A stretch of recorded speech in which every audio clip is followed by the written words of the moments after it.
Hi, welcome to Notes from the Field, the Garden Continuum's video blog.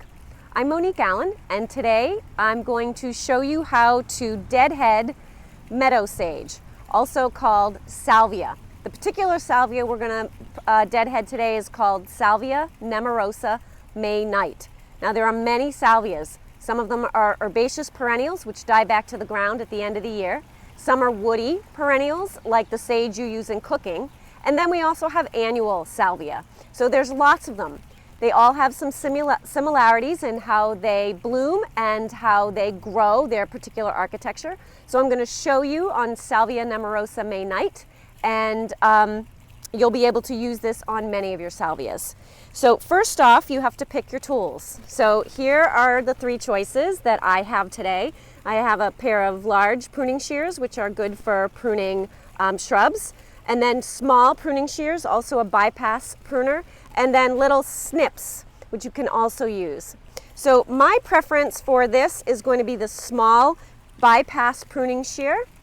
And you can see it's got a hooked end here with no blade and then a sharp blade.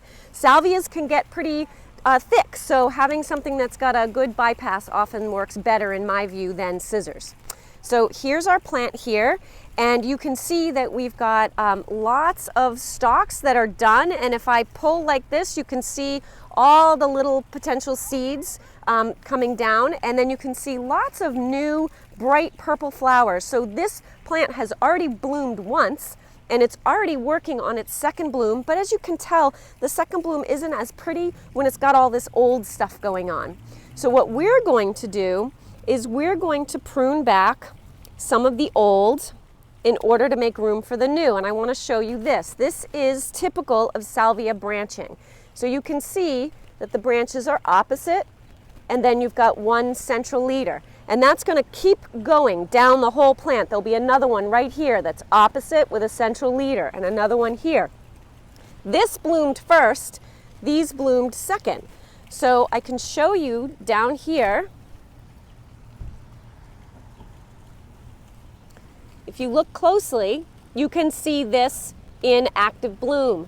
So the center here is blooming beautifully, and we've got these two little side shoots that are going to take over when the center one is finished. So this plant will continue to rebloom, and it'll bloom more floriferously if you deadhead it. You can get up to 3 to 4 blooms out of a salvia.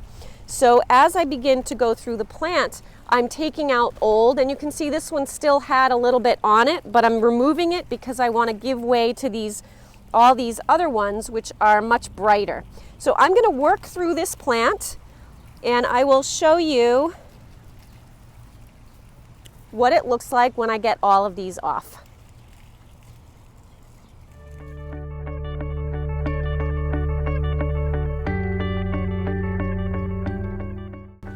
So as you can see, the trick is that I'm going slowly and I'm paying attention to where I cut. Some people like to come through here with scissors and just hack away at them, but the problem there is that you get rid of a lot of buds, which could be valuable. If you look down here, there are all these wonderful buds ready to come up.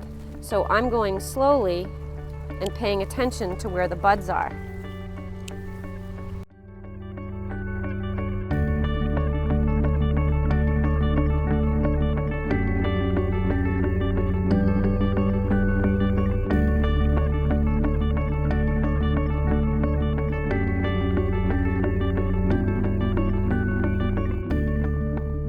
So now you can see that the plant looks much smaller, but all of that deadhead sort of noise is gone, and you really see the beautiful purple color.